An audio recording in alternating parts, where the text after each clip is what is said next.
Il faut le connaître, bien aimé. Puisque la parole de Dieu n'est pas difficile, mais c'est Satan qui rend la parole difficile et compliquée. Pourquoi il rend la parole difficile et compliquée? Pour que les enfants de Dieu puissent se battre entre eux. Dieu a-t-il réellement, est-ce qu'il y a, tu viens à quelqu'un et tu lui dis, Dieu a-t-il réellement dit? Alors, si tu n'es pas bien assis dans la parole, tu commences à te poser des questions. C'est possible. Hein? C'est possible. Peut-être qu'il n'avait pas dit ça. C'est ça. Et le plus grand remède de Satan, c'est le public. Suivez-moi bien. Le plus grand remède, si tu veux avoir le premier remède pour Satan, c'est d'être en public. Puisqu'on ne pêche pas en public. Tu vas pêcher ici? Tu vas pêcher ici? Non. Satan n'aime pas le public. Voilà pourquoi dès que quelqu'un publie le méfait de Satan, Satan se retire.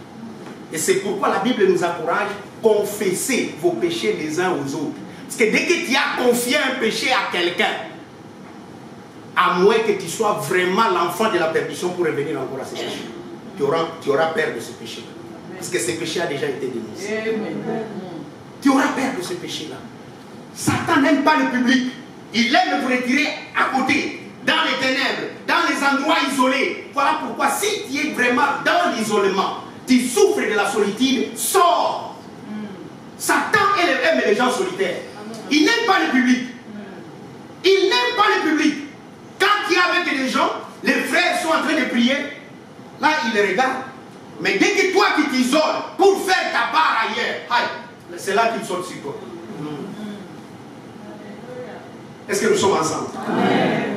Donc, bien aimé, dans ces combats, c'est un combat qui commence dans les pensées. C'est dans les pensées que ces combats commencent. Dieu a-t-il réellement dit? C'est dans les pensées. Donc, le combat commence à l'intérieur de toi. Tu souffres d'abord en toi-même, avec des pensées, avec des idées, avec des choses dans ton cœur, dans tout ce que tu vois. Tu commences à regarder ton mariage. Tu commences à regarder ton église, ça te torture dans le cœur. Tu commences à regarder ta famille. Oh, famille, oh, Isana Kindoki. Ils ne t'ont pas mangé quand tu étais bébé. Parce que c'est là qu'il y a au pot là. Toutes ces choses bien aimées, ça te bombarde, et tu commences à être très isolé en toi-même. Troisième élément, vous devez connaître les armes avec lesquelles il faut combattre. Les armes spirituelles. 2 Corinthiens chapitre 10. 4 et 5. Assez rapidement. 4 et 5. Car les armes avec lesquelles nous combattons ne sont pas charnelles, mais elles sont puissantes par la vertu de Dieu pour renverser les forteresses. Voilà. Nous renversons les raisonnements et toute hauteur qui s'élève contre la connaissance de Dieu et nous amenons toute pensée captive à l'obéissance de Christ. Les armes avec lesquelles nous combattons ne sont pas charnelles. Est-ce que vous me suivez? Les armes avec lesquelles nous combattons ne sont pas quoi? Charnelles. Si tu cherches les armes charnelles pour combattre Satan, tu te trompes. Il va te cribler. Les armes avec lesquelles nous combattons sont des armes spirituelles. Et là, c'est avec ces armes que nous renversons les raisonnements, les forteresses. Tout commence par la tête. Tout commence dans la tête. Tout commence par des pensées. Tout commence par des choses. On te fait voir des choses dans ta propre vie. Et tu commences à douter de toi-même. Et là, tu vas commencer à lutter avec ces choses. Alors que Christ a déjà fait des choses pour toi. Et tu luttes. À un certain moment, tu deviens découragé. Et tu ne comprends plus rien. Tu ne comprends plus rien. Tout te fatigue et tu deviens fatigué. Frère, on ne t'a pas vu. Ah, tu cagas mon frère. Luc, chapitre 4.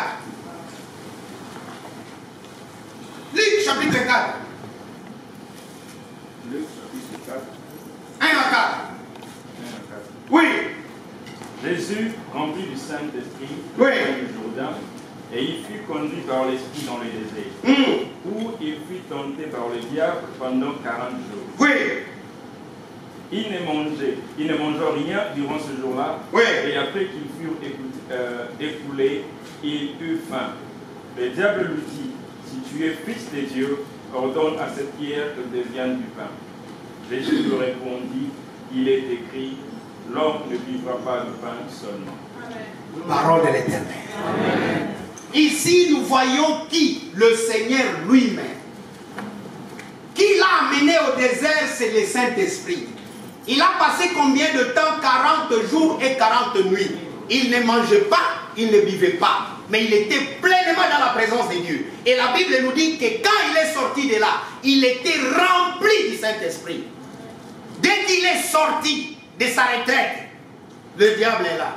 Bien-aimé, je vous ai dit et je vous confirme que le diable n'a pas peur de celui qui prie. Voici un saint des saints, le parfait des parfaits, plein du Saint-Esprit. Le diable n'a pas eu peur de lui. Le diable l'a approché. Puisqu'il savait une chose, et le frère a lu dans la parole, il y eut faim. Et le diable a dit, voilà mon arme. Alléluia. J'ai une arme. Je vois son besoin. Il a besoin de manger. Et il vient avec le besoin que tu as. Il te montre ton besoin. Mais là, il va tordre la parole. Si tu es fils de Dieu, alléluia. Est-ce que moi, Mao Zakwani, j'ai besoin de démontrer à quelqu'un que je suis le fils d'Akwani? Voilà. Est-ce qu'il faut que quelqu'un vienne me poser la question, est-ce que tu es le fils d'Akwani? Dès que je suis né, je suis Akwani. Cela ne va pas changer. Personne ne me changera cela. Maintenant, si toi, tu veux me remettre en question, de te prouver cela, tu m'as eu. Tu m'as eu. Est-ce que nous sommes ensemble? Does it make sense to you? Yes, you can't. Qu'est-ce que je vais faire pour te prouver ça? Moi, je n'ai même pas besoin d'aller chercher l'ADN. Je le suis. Amen. Je le suis. Amen. Maintenant, si ici, il veut remettre toute l'identité du Seigneur pour lui montrer son besoin. Tu as faim. Il y a. Transforme. Que ces pierres deviennent des pains pour que toi tu manges. Ça, c'est la ruse. Ça, c'est la séduction. Ça, c'est le mensonge. Et aujourd'hui, tu es dans le besoin. Satan vient avec quelqu'un que tu n'aimes peut-être pas pour épouser. Quelqu'un qui ne te convient même pas. Mais c'est la vérité. Oui. Et où Mélie, il voyait. Voilà.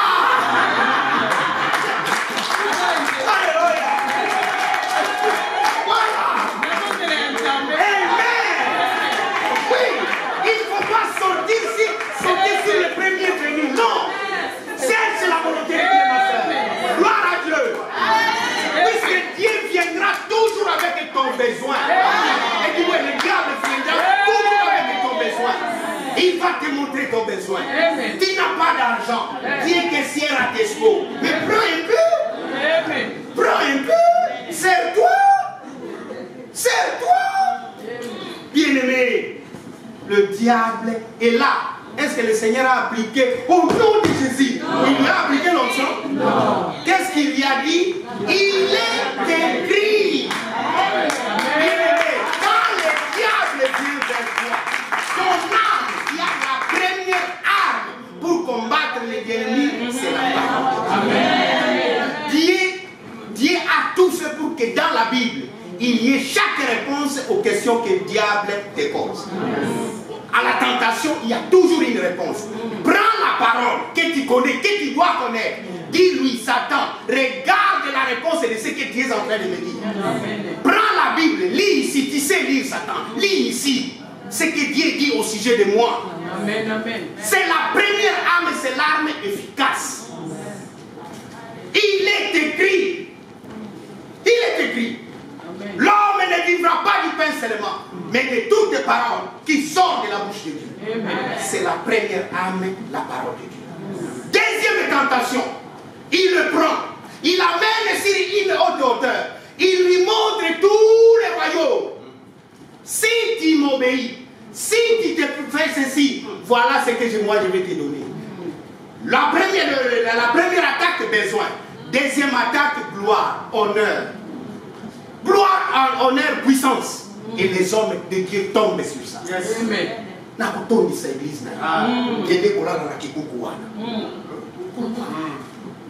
Pourquoi? Pour chercher la gloire. Ce n'est pas mon église. Je parlais dernièrement avec un vieux pasteur. Je ne l'appelle pas vieux, mais je le respecte. Il dit, pasteur, non, ce n'est pas mon église. Si j'ai des problèmes, Dieu m'utilise seulement, mais puisque je vais mourir bientôt, il va utiliser quelqu'un d'autre. Ce n'est pas mon église. Je ne suis mort pour personne. C'est vrai, ça peut me faire mal, certaines choses qui se passent, mais ça n'est pas mon église, c'est l'église de Dieu. Pourquoi chercher la gloire? Pourquoi chercher la puissance? Pourquoi chercher l'honneur? Et il lui a dit, je ne sais pas si tu peux lire ça aussi, mais ça ne sert à rien de dire. Il est écrit. Il est écrit. Troisième attaque. Il le prend et lui dit, adore-moi. Adore-moi. Hé! Adore-moi. Et le Seigneur n'a pas tardé, il lui a dit, il est écrit, tu adoreras ton Dieu seul et lui seul. Donc, dans notre combat avec l'ennemi bien-aimé, notre arme la plus efficace, c'est la parole. Maintenant, si tu vas gêner pendant 40 jours, sans aucune parole, sans rien qui est vide en toi, tu seras la première proie de Satan. Je vous confirme, Satan n'a pas peur du gêne. Nous sortons des gènes. Ce n'est pas puisque tu as gêné que Satan ne va pas t'approcher. Non, mais c'est parce que tu connais la parole que Satan aura peur de toi. Quelqu'un me dit amen. Amen. Deuxième arme, nous voyons ça dans 1 Jean chapitre 5. 1 Jean chapitre 5, Michel, nous allons terminer bientôt, bien-aimés, puisque nous avons énormément de choses à faire ensemble. 1 Jean chapitre 5.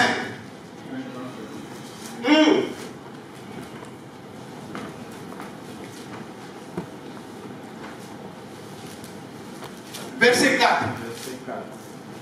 Je lis au nom du Seigneur. Oui.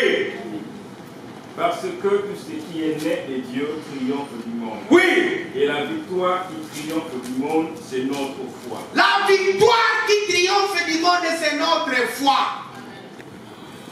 Dites avec moi, la foi. La foi. La foi. La foi. Bien-aimés, nous sommes passés dans une semaine du surnaturel. Le vendredi, c'était de faire quelque chose d'inhabituel. Quelque chose que tu ne fais pas normalement, mais que tu dois faire par la foi. La foi est la victoire qui triomphe du monde. Le monde est naturel, mais soit si toi tu as la foi, tu triomphes du monde. Beaucoup de gens ici marchent dans le naturel. Quand tout marche bien, tout le monde a la foi. Mais dès que quelque chose change, là, la foi de beaucoup souffre. Et je vais vous prouver cela, bien-aimés. Aujourd'hui, tu es bien, très bien même.